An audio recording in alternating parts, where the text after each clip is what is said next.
Assalamualaikum warahmatullahi ta'ala wabarakatuh. Alhamdulillah, wassalatu wassalam ala sayyidina wa habibina wa syafi'ina rasulillah Sayyidina Maulana Muhammad ibn Abdullah wa ala alihi wa sahbihi wa man wala wa la hawla wa la quwwata illa billahil aliyyil azim.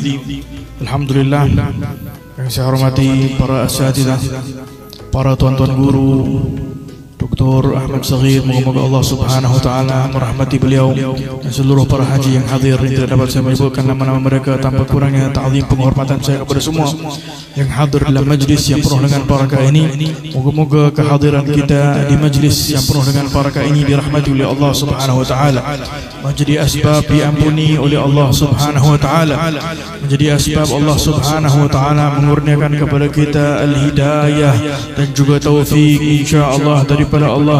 Amin ya rabbal. Alhamdulillah. Hadirin dan hadirat yang dirahmati oleh Allah, kita berada pada bulan yang penuh dengan barakah. Adalah merupakan nikmat yang besar yang diberikan oleh Allah Subhanahu wa taala untuk kita bersama-sama memuliakan kelahiran baginda Nabi Muhammad sallallahu alaihi wa ala alihi wasallam.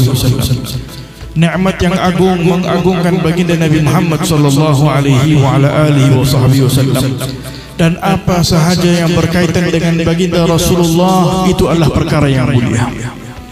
Lidah saat mana diberikan taufik dan hidayah oleh Allah untuk menyebut nama Rasulullah sallallahu alaihi wasallam, maka lidah itu akan menjadi lidah yang mulia. Tubuh badan kita, jika mana kita niat untuk mengikuti jejak langkah Rasulullah sallallahu alaihi wa ala alihi wasallam, maka tubuh badan kita akan menjadi tubuh badan yang mulia. Rumah kita, jika kita hidupkan sunnah-sunnah baginda Rasulullah sallallahu alaihi wasallam, maka rumah kita akan menjadi rumah yang mulia. Hadirin dan hadirat, apa sahaja yang ada kaitan dengan baginda Rasulullah sallallahu alaihi wa ala alihi wasallam, semuanya pasti akan menjadi mulia. Dengan itu, umat yang paling mulia adalah umat Nabi kita Muhammad sallallahu alaihi wa ala alihi wasallam. Lebih mulia daripada seluruh umat Rasulullah sallallahu alaihi wa ala alihi wasallam. Kota Madinah, hadirin dan hadirat, yang asalnya kota tidak dipandang oleh masyarakat, tidak dipandang oleh manusia, tidak ada orang yang ingin pergi ke kota Madinah asalnya. Tetapi karena baginda Rasulullah sallallahu alaihi wasallam berhijrah daripada kota Makkah menuju kepada kota Madinah, tempat wafatnya baginda Rasulullah sallallahu alaihi wasallam, maka Madinah menjadi kota yang mulia disebabkan kehadiran baginda Rasulullah sallallahu alaihi wa ala alihi wasallam. Bahkan kata ulama, tempat yang paling mulia di dunia ini, yang paling mulia, tidak ada tempat yang lebih mulia daripada tempat ini, kata para ulama. Bahkan lebih mulia hatta daripada Kaabah sekalipun, lebih mulia daripada Makkah sekalipun.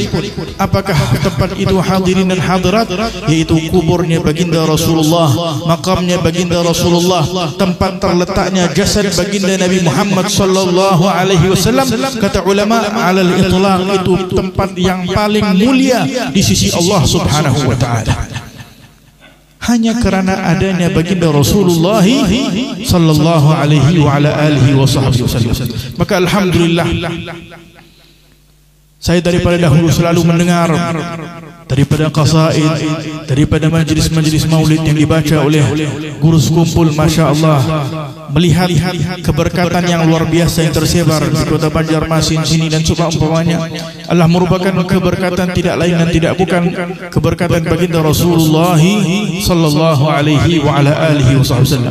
Orang yang benar-benar mencintai Rasulullah sallallahu alaihi wasallam akan diberkati oleh Allah Subhanahu wa taala, akan mengalir keberkatan kepada masyarakat, akan mengalir keberkatan kepada keluarga, akan mengalir keberkatan kepada penduduk bumi ini, disebabkan bacaan maulid Nabi, disebabkan bacaan selawat kepada baginda Rasulullah, disebabkan mendengar sirah Nabi Muhammad sallallahu alaihi wasallam, dan disebabkan segala yang berkaitan dengan Rasulullah sallallahu alaihi wasallam. Alhamdulillah, kalian beruntung di tempat yang mulia, di kawasan yang mulia, dapat menghidupkan majlis-majlis selawat kepada baginda Rasulullah sallallahu alaihi wa ala alihi wa sahbihi wa baraka wasallam, kerana dengan menghadirkan diri di majlis selawat, menghidupkan majlis selawat, orang itu insya-Allah akan mendapat syafaat Nabi kita Muhammad sallallahu alaihi wa ala alihi wasallam. Dan ini yang kita harapkan, dan ini yang diharapkan juga oleh Abah Kurus Kumpul, yang diharapkan juga oleh para aulia, yang diharapkan oleh orang-orang salihin di mana-mana. Dengan mengadakan majlis selawat kepada baginda Rasulullah, harapan utama agar kita semua insya-Allah mendapat syafaat kelak baginda Rasulullah sallallahu alaihi wasallam. Amin ya rabbal alamin. Alhamdulillah. Hadirin dan hadirat yang dirahmati Allah, Al-Imam Al-Ghastalani di dalam kitabnya Mawahibul Laduniyah, beliau pernah berkata, jika kita menyebut bahawa Nabi sallallahu alaihi wasallam lahir pada malam hari, maka jika ingin dibandingkan malam hari kelahiran baginda Rasulullah dengan malamnya Lailatul Qadar, maka kata beliau, malam kelahiran baginda Rasulullah lebih mulia daripada malam Lailatul Qadar. Dengan 3 perkara kata beliau. Kata Imam Al-Ghastalani, yang pertama adalah malam kelahiran baginda Rasulullah adalah merupakan malam zuhurihi, malam baginda sallallahu alaihi wasallam dibawa datang ke atas muka bumi Allah Subhanahu wa taala. Tersebarnya cahaya Nabi Muhammad sallallahu alaihi wasallam zahiran wa batinan kepada seluruh makhluk Allah Subhanahu wa taala, sehingga dengan kelahiran Rasulullah sallallahu alaihi wa ala alihi wasallam, api yang disembah oleh orang-orang yang kufur kepada Allah dipadam oleh Allah berkat cahaya kelahiran baginda Rasulullah. Asnam, berhala-berhala yang sudah lama kukuh jatuh disebabkan kelahiran baginda Rasulullah sallallahu alaihi wa ala alihi wasallam. Maka kata ulama, kelahiran baginda Rasulullah, malam kelahiran lebih mulia daripada malam Lailatul Qadar, karena malam kelahiran Rasulullah zuhurihi, datangnya baginda Rasulullah. Sedangkan Lailatul Qadar adalah merupakan mu'tahan lahu, adalah merupakan pemberian Allah untuk Nabi Muhammad sallallahu alaihi wasallam. Kalau tidak karena baginda Rasulullah, tidak akan ada Lailatul Qadar. Hadirin dan hadirat yang dirahmati oleh Allah Subhanahu wa taala. Maka kata Al-Imam Al-Ghastalani, mana lebih mulia pemberian yang adalah pemberian yang terbesar, yaitu Nabi Muhammad, dengan suatu pemberian dikarenakan baginda Rasulullah sallallahu alaihi wasallam. Sudah tentu sahaja pemberian yang paling utama adalah Nabi kita Muhammad sallallahu alaihi wa ala alihi wasallam. Yang kedua, kata beliau, malam Lailatul Qadar yang kita agungkan, yang kita muliakan, disebabkan tanazzalul malaikatu warruh, turunnya ramai para malaikat pada malam tersebut. Dimuliakan Allah malam Lailatul Qadar dengan jumlah malaikat yang begitu ramai.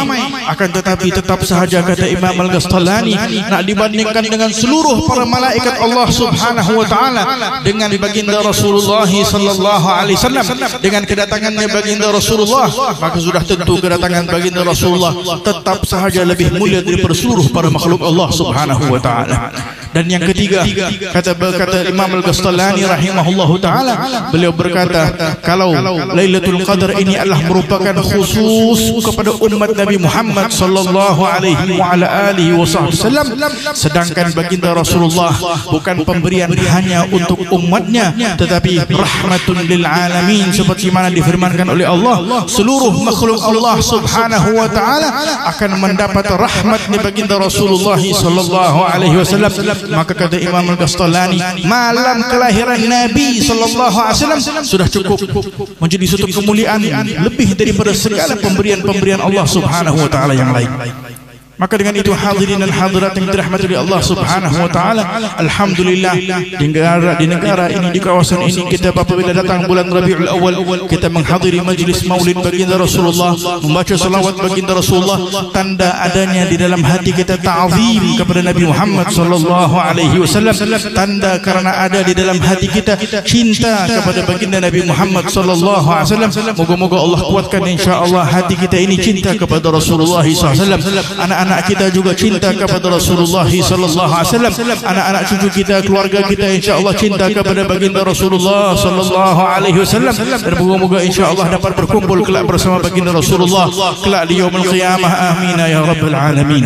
Hadirin dan hadirat yang dirahmati oleh Allah, hari yaumul Itsnain kita dianjurkan untuk berpuasa. Kalau hari Khamis, kita mengetahui salah satu kelebihan berpuasa pada hari yaumul Khamis, hari Khamis, kerana amalan kita akan diangkat oleh Allah Subhanahu wa taala. Tetapi untuk apa kita berpuasa pada hari yaumul Itsnain? Datang seseorang kepada Rasulullah, "Ya Rasulullah, apa kelebihan berpuasa pada hari yaumul Itsnain?" Apa kata baginda Rasulullah? Bahkan Ibn Hajar Al-Asqalani beliau berkata, ini adalah dalil maulid Nabi sallallahu alaihi wasallam, yaitu kata baginda Rasulullah sallallahu alaihi wasallam, mahu tahu kelebihan apa saat kalian berpuasa pada hari yaumul Itsnain? Itu adalah merupakan yaum wulidtu fihi. Itu adalah merupakan hari kelahiran aku, kata baginda Rasulullah sallallahu alaihi wasallam. Cukup menunjukkan kemuliaan baginda Rasulullah hanya dengan kelahiran baginda Rasulullah sallallahu alaihi wasallam dianjurkan kita untuk berpuasa. Maka kata ulama, dianjurkan apapun segala ibadah, baik kita berkumpul bersalawat kepada Rasulullah, baik kita berkumpul baik kita berkumpul berzikir kepada Allah, baik kita berkumpul membaca Al-Quranul Karim, membaca sirah Nabi Muhammad sallallahu alaihi wasallam, karena yaumul Itsnain termasuk ibadah yang mulia, memuliakan kelahiran baginda Nabi Muhammad sallallahu alaihi wa ala alihi wasallam. Maka dengan itu hadirin dan hadirat, segala yang berkaitan dengan Rasulullah pastinya ada kemuliaan. Para keluarga baginda Nabi Muhammad sallallahu alaihi wasallam karena ada kaitannya dengan Rasulullah menjadi mulia. Ulama yang mempunyai ilmu warisan baginda Rasulullah, mereka menjadi mulia karena mempunyai warisan baginda Rasulullah sallallahu alaihi wasallam. Maka dengan itu hadirin dan hadirat yang dirahmati oleh Allah Subhanahu wa taala, teruskanlah hidupkan perkara-perkara yang dapat menjadi suatu perkara yang mulia, apatah lagi di akhir zaman ini.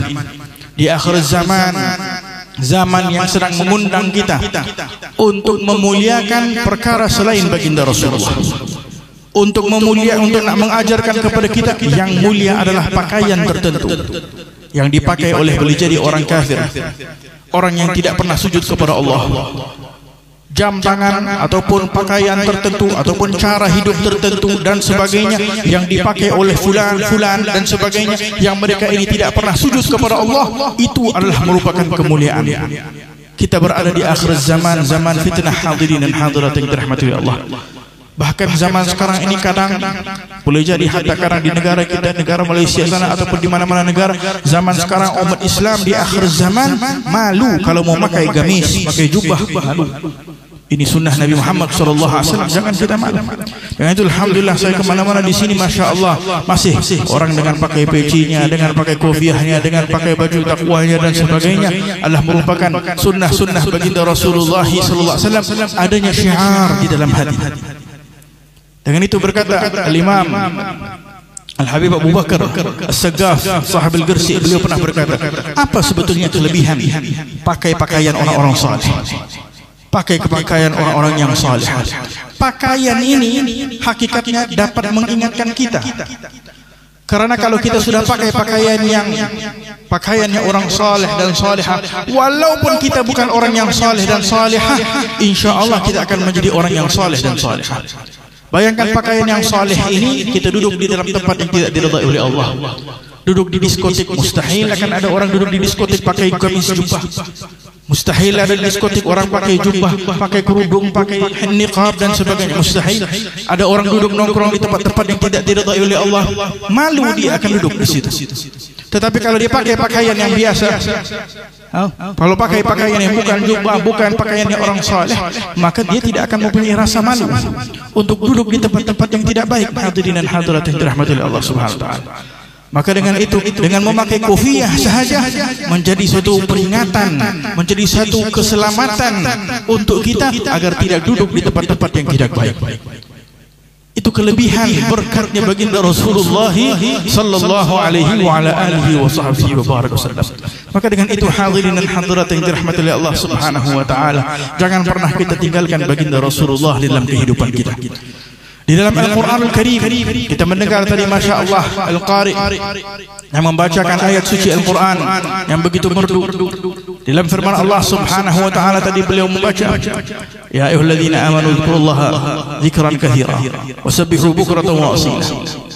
Huwallazi yusalli 'alaikum wa malaikatuhu liyukhrijakum minadh dhulumati ilan nur wa kana bil mu'minina rahima. Di dalam firman Allah Subhanahu wa taala, Allah memberitahu kelebihan berselawat kepada baginda Rasulullah sallallahu alaihi wasallam. Apa sebenarnya tujuan utama kita berselawat kepada baginda Rasulullah? Apa kelebihannya? Diberitahu oleh Allah Subhanahu wa taala di dalam Al-Qur'an. Karena perintah Allah apabila menyuruh kita bersalawat kepada Rasulullah, Allah mendahulukan, Allah yang bersalawat dahulu sebelum kita para manusia. Innallaha wa malaikatahu yusalluna 'alan nabi. Allah dan para malaikat bersalawat dulu kepada Rasulullah SAW. Wahai orang yang beriman, salawatlah kepada baginda Nabi Muhammad SAW. Salawat daripada Allah dan para malaikat itu apa? Huwallazi yusalli 'alaikum. Allah yang bersalawat kepada kalian, wa malaikatuhu, dan juga para malaikatnya bersalawat kepada kalian, wahai orang yang bersalawat kepada Rasulullah sallallahu alaihi wasallam, liyukhrijakum minadh dhulumati ilan nur, untuk mengeluarkan kalian daripada kegelapan menuju kepada cahaya. Yang selawat sekali kepada Rasulullah, Allah akan berselawat 10 kali kepadanya. Selawat daripada Allah adalah nur, cahaya, dikeluarkan kita daripada kegelapan menuju kepada cahaya Allah Subhanahu wa taala. Hadirin dan hadirat yang dirahmati oleh Allah, kita berada di masjid ini, kita dapat melihat satu sama yang lain karena adanya cahaya lampu. Perjalanan menuju kepada syurga Allah Subhanahu wa taala juga memerlukan cahaya. Cahaya iman, cahaya ihsan, cahaya keyakinan, cahaya mahabbatin Nabi sallallahu alaihi wa ala alihi wasallam, cahaya yang diberikan oleh Allah Subhanahu wa taala berkat kita bersalawat kepada baginda Rasulullah sallallahu alaihi wasallam. Dengan itu setiap kali kita menyebut Nabi Muhammad bersalawat kepada Rasulullah, Allah akan keluarkan kita daripada kegelapan menuju kepada cahaya. Semakin terang jalan kita menuju kepada Allah Subhanahu wa taala, semakin jelas perjalanan kita menuju kepada Allah Subhanahu wa taala. Kadang boleh jadi seseorang itu banyak salatnya, kadang boleh jadi seseorang itu banyak bacaan Al-Qur'annya, akan tetapi jika tidak ada kecintaan kepada Rasulullah, kurangnya dia dalam memperbanyakkan selawat kepada baginda Rasulullah sallallahu alaihi wa ala alihi wasallam, kadang cahaya itu tidak berada di dalam keadaan yang benar di dalam hatinya.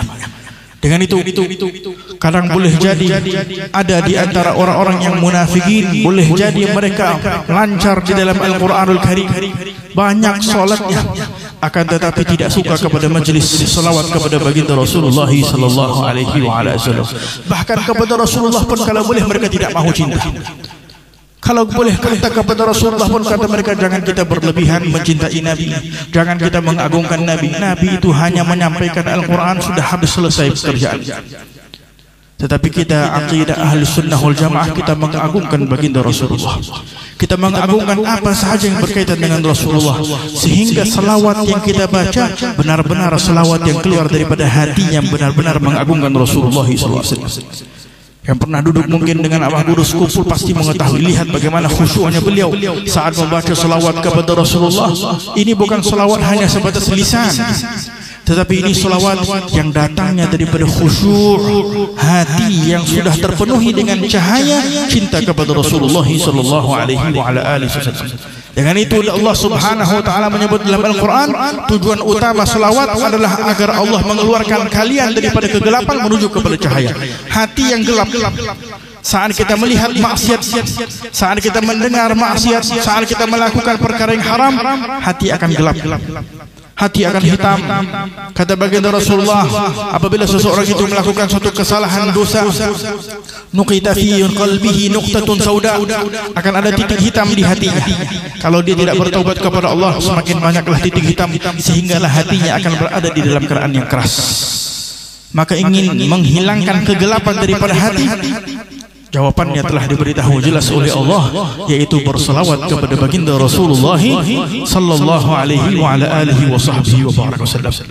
Bahkan hadirin dan hadirat, dalam sebuah riwayat baginda Rasulullah sallallahu alaihi wasallam, kata baginda Rasulullah, man nasiya salah ala nabi sallallahu alaihi wasallam, barang siapa yang lupa bersalawat kepada Rasulullah, yakni sengaja meninggalkan, tidak pernah bersalawat kepada Rasulullah sallallahu alaihi wasallam, faqad khati'a tariqal jannah.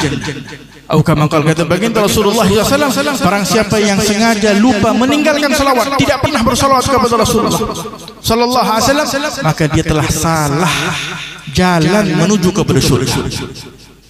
Kata ulama, kalau meninggalkan selawat secara sengaja adalah merupakan sebab seseorang itu salah jalan menuju kepada syurga, bermakna orang yang sentiasa berselawat kepada Rasulullah SAW sedang sentiasa berjalan menuju kepada syurga Allah Subhanahu wa taala.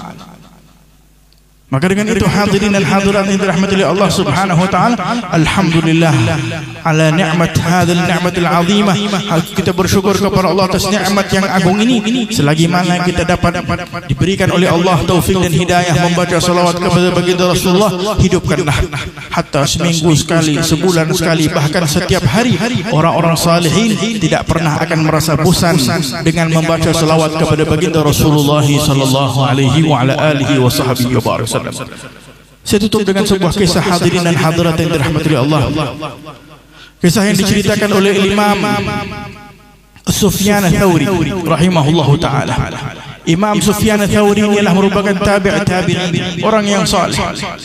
Suatu ketika beliau disebutkan saat melakukan umrah, saat sedang berada di dalam keadaan tawaf, tiba-tiba ada seorang anak muda yang setiap langkahnya hanya bersalawat kepada baginda Rasulullah sallallahu alaihi wasallam. Hanya bersalawat kepada baginda Rasulullah. Setiap kali beliau tawaf, setiap kali beliau melakukan amalan-amalan umrah, hanya bersalawat kepada baginda Rasulullah sallallahu alaihi wasallam saja. Maka Imam Sufyan Ats-Tsauri ini kebetulan bersama dengan anak muda ini berjalan, maka dia pun bertanya, wahai anak muda, kan ada banyak doa, kan ada banyak zikir-zikir yang lain, kenapa hanya engkau fokusnya kepada selawat sahaja kepada baginda Rasulullah sallallahu alaihi wasallam? Maka apabila anak muda itu melihat, diketahui bahwa ini adalah merupakan seorang Imam Sufyan Ats-Tsauri, imam ulama besar. Maka kata beliau, kalau bukan karena engkau wahai imam, aku tidak akan ceritakan. Tetapi karena engkau adalah Imam Sufyan Ats-Tsauri, sesungguhnya pernah terjadi satu kejadian di dalam kehidupan aku. Apa kejadian tersebut? Kata beliau, aku suatu ketika pernah melakukan haji bersama dengan ayahku. Di dalam perjalanan aku melakukan haji bersama ayahku, saat tiba di kota Makkah, belum sempat ingin melakukan haji, saat sedang berada di dalam keadaan ingin untuk melakukan haji, ayah aku marid, ayah aku berada di dalam keadaan sakit, sehingga ayah aku akhirnya wafat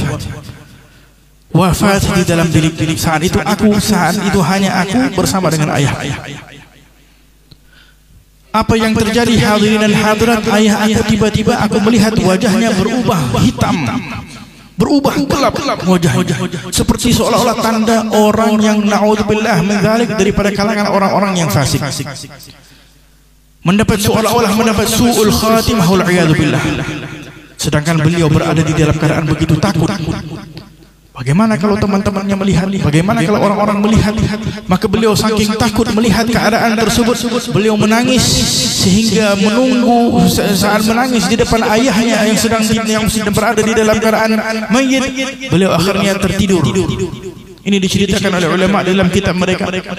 Tertidurnya beliau. Saat tertidur, dilihat di dalam mimpinya seorang yang berwajah bercahaya berjalan datang kepada ayahnya dan sapu wajah ayahnya, yang ayahnya tadi daripada wajah gelap akhirnya berubah menjadi cahaya. Maka dia di dalam mimpi ini bertanya, wahai fulan, engkau ini siapa? Karena anaknya juga bukan orang yang biasa, bukan biasa hadir majlis, tidak mengetahui siapa Rasulullah sallallahu alaihi wasallam. Kalau orang yang biasa hadir majlis mungkin pernah belajar syama'il Nabi Muhammad sallallahu alaihi wasallam, sifatnya Nabi Muhammad bagaimana, akhlaknya Nabi Muhammad bagaimana. Kenapa kita dianjurkan untuk membaca syama'il? Supaya boleh jadi suatu hari kita dapat mimpi baginda Rasulullah SAW. Sedangkan mimpi Nabi Muhammad SAW adalah mimpi yang hak. Kata Nabi Muhammad SAW, man ra'ani fil manam faqad ra'ani haqqan. Barang siapa yang memimpi aku di dalam mimpinya, maka hakikatnya dia telah mimpi kepada aku. Fa inna syaitan la yatamassalu bi, karena syaitan enggak bisa untuk menyerupai Nabi Muhammad sallallahu alaihi wasallam. Syaitan enggak bisa menyerupai Nabi Muhammad sallallahu alaihi wasallam. Tetapi syaratnya kata ulama, syarat orang yang bisa mimpi Rasulullah adalah orang yang jujur. Kalau lidah yang suka berdusta tidak layak untuk melihat wajah Nabi Muhammad sallallahu alaihi wasallam. Kalau lidahnya suka berdusta, berbohong, tidak layak untuk melihat wajah Nabi Muhammad sallallahu alaihi wasallam. Maka anak muda ini yang tidak pernah hadir majlis, mungkin tidak mengetahui syama'il Nabi, tidak mengetahui sirah Nabi, melihat langsung bertanya, engkau ini siapa? Dapat membantu aku, ayah aku ini. Maka kata orang tersebut di dalam mimpinya, aku adalah Rasulullah sallallahu alaihi wasallam. Kata beliau, ayahmu ini adalah orang yang fasik. Ayahmu ini adalah orang yang sebenarnya orang yang jahat, banyak melakukan dosa. Tetapi dia ini adalah orang yang setiap hari ada waktu melazimkan salawat kepada baginda Rasulullah SAW. Salawat kepada aku, kata baginda Rasulullah. Dan aku janji, orang yang bersalawat kepada aku pasti aku akan memberi syafaat kepadanya. Dalam beberapa riwayat hadis Nabi SAW, barang siapa yang membaca salawat kepada baginda Rasulullah pada pagi hari dan juga malam hari, pasti wajib mendapat syafaat baginda Nabi Muhammad sallallahu alaihi wasallam. Maka baginda Rasulullah SAW menjadi syafaat kepada hamba Allah ini. Dia terbangun daripada mimpi, melihat benar-benar terjadi wajah ayahnya sudah berubah. Maka kata beliau, sejak daripada itu aku tidak pernah berhenti bersalawat kepada Rasulullah sallallahu alaihi wasallam. Dengan itu hadirin dan hadirat yang dirahmati Allah, jika kita baca sejarah orang-orang salihin, kebanyakan daripada mereka wirid mereka harian adalah salawat kepada baginda Rasulullah sallallahu alaihi wasallam. Al-Imam Syekh Abdul Qadir Al-Jailani, salah satu wiridnya setiap hari membaca lebih daripada 100,000 kali salawat kepada baginda Rasulullah sallallahu alaihi wasallam. Al-Imam Al-Faqih Al-Muqaddam Muhammad bin Ali Ba'alawi di kota Hadramaut, ulama besar, wiridnya setiap hari 100,000 kali bersalawat kepada baginda Rasulullah sallallahu alaihi wasallam. Ramai ulama begitu. Di dalam waktu mereka mempunyai waktu untuk mengajar, untuk belajar, tetapi mempunyai waktu untuk bersalawat kepada baginda Rasulullah sallallahu alaihi wasallam. Dengan itu kita berangkat tangan dan bermohon kepada Allah Subhanahu wa taala. Moga-moga Allah Subhanahu wa taala menjadikan kita insyaallah orang-orang yang dapat memperbanyakkan selawat kepada baginda Rasulullah sallallahu alaihi wasallam. Selawat di dalam keadaan hati yang khusyuk, selawat di dalam keadaan hati yang rindu kepada Nabi Muhammad sallallahu alaihi wasallam. Selawat di dalam keadaan hati yang benar-benar ingin berjumpa Nabi Muhammad sallallahu alaihi wasallam. Selawat yang benar-benar ingin agar kita dan keluarga kita dan teman-teman kita dapat berjumpa dengan Rasulullah sallallahu alaihi wa ala alihi wa sahbihi wasallam. Kita angkat tangan dan berdoa meminta kepada Allah Subhanahu wa taala, moga-moga majlis pada malam ini menjadi asbab Allah Subhanahu wa taala mengundangkan syafaat Nabi kita Muhammad sallallahu alaihi wasallam. Ya Allah, ya Tuhan kami angkat tangan dan bermohon kepadamu ya Allah, dengan berkat kami hadir majlis yang penuh dengan barakah ini ya Allah, ampunilah segala dosa-dosa kami ya Allah, ampunilah dosa kedua bapa kami ya Allah, ampunilah dosa hadirin dan hadirat yang hadir pada malam ini ya Allah. Kepada siapa ingin kami mengadu selain kepadamu ya Allah, Engkaulah Tuhan kami ya Allah. Engkau yang maha memberikan segala-galanya kepada kami ya Allah. Kebahagiaan milikmu ya Allah. Engkau Engkau memberikan kepada siapa yang Engkau kehendaki ya Allah. Pada malam ini kami angkat tangan dan bermohon kepadamu ya Allah, kurniakanlah ya Allah setiap orang yang hadir kebahagiaan dunia dan akhirah ya Allah. Berkatilah kehidupan kami dunia dan akhirah ya Allah. Berikanlah kepada kami afiah dunia dan akhirah ya Allah. Kami angkat tangan dan bermohon kepadamu ya Allah, kabulkanlah segala hajat kami ya Allah, hajat dunia wal akhirah berahmatika ya arhamar rahimin. Ya Allah, kurniakanlah setiap daripada kami taubatun nasuha ya Allah, taubat daripada segala dosa yang pernah kami lakukan dalam kehidupan kami ya Allah. Mata kami tidak lagi melihat perkara yang haram, lidah kami tidak lagi berkata perkataan yang haram, pendengaran kami tidak lagi mendengar perkara yang haram, perbuatan tubuh badan kami tidak lagi melakukan perkara yang haram, agar layaknya kami dapat berjumpa dengan Nabi Muhammad sallallahu alaihi wasallam di akhirat. Rahmatika ya arhamar rahimin. Ya Allah, kurniakanlah setiap daripada kami taubatan nasuha ya Allah, taubatan nasuha ya Rahman, taubatan nasuha ya Arhamar Rahimin. Kurniakan setiap daripada kami mendapat husnul khatimah ya Allah, husnul khatimah ya Rahman, husnul khatimah ya Rahim. Kepadamu kami meminta ya Allah, Engkau yang menyuruh kami untuk berdoa ya Allah, Engkau yang menyuruh kami untuk tawajuh meminta kepadamu ya Allah. Jika kami meminta kepada manusia ya Allah, kami tidak akan mendapat apa-apa ya Allah, akan tetapi kami meminta kepadamu ya Allah. Engkaulah Tuhan kami ya Allah, Engkaulah Raja segala raja ya Allah, Engkau yang maha memberi segala-galanya ya Arhamar Rahimin. Engkau yang menyuruh kami untuk berdoa meminta kepadamu ya Allah. Maka dengan itu ampunilah segala dosa-dosa kami ya Allah, kabulkan hajat kami, hajat dunia dan akhirah ya Arhamar Rahimin, ya Arhamar Rahimin, ya Arhamar Rahimin, ya Arhamar Rahimin. Kepadamu kami tawajuh kepada Allah Subhanahu wa taala. Moga-moga dengan berkat boleh jadi ada orang yang saleh yang hadir di majlis, ada orang yang salihah yang hadir di majlis. Kabulkanlah hajat-hajat kami ya Arhamar Rahimin, ya Arhamar Rahimin, ya Arhamar Rahimin, birahmatika ya Arhamar Rahimin. Maka dengan itu sama-sama setelah saya sebut-sebut ramai-ramai kita menyebut kalimat tauhid dengan niat memperbaharukan iman kita, karena baginda Rasulullah menyebutkan di dalam sebuah hadis, Sa'ad Abu Hurairah radhiyallahu taala an pernah bertanya kepada Rasulullah SAW, ya Rasulullah, man as'adun nas bi syafa'atika yaumil qiyamah, ya Rasulullah, siapa yang paling gembira, yang paling bahagia mendapat syafaatmu nanti kelak di yaumil qiyamah ya Rasulullah? Kata baginda Rasulullah, dia yang dahulu di dunia pernah menyebut kalimat la ilaha illallah khalisan min qalbih, pernah menyebut kalimat la ilaha illallah ikhlas daripada hatinya. Maka dengan itu sama-sama setelah saya sebut, ramai-ramai kita sebut dengan niat, moga-moga Allah kuatkan iman kita, moga-moga Allah kuatkan keyakinan kita, moga-moga insya-Allah menjadi asbab kita mendapat husnul khatimah, insya-Allah menjadi asbab kita dapat masuk ke dalam surga Allah Subhanahu wa taala. Qala Rasulullah sallallahu alaihi wasallam, afdalu ma qultu ana wa nabiyyuna min qabli la ilaha illallah, la ilaha illallah, la ilaha illallah, Muhammad Rasulullah sallallahu alaihi wasallam. Alaina nahya wa alaina namut wa alaina ba'du insyaallah mal aminin birahmatika ya arhamar rahimin, ya arhamar rahimin, ya arhamar rahimin. Semoga Allah berkati majlis kita pada malam yang penuh dengan barakah ini, diterima oleh Allah, dikabulkan oleh Allah Subhanahu wa taala. Sallallahu alaihi wasallam Muhammad wa ala alihi wasallam. Alhamdulillah rabbil alamin.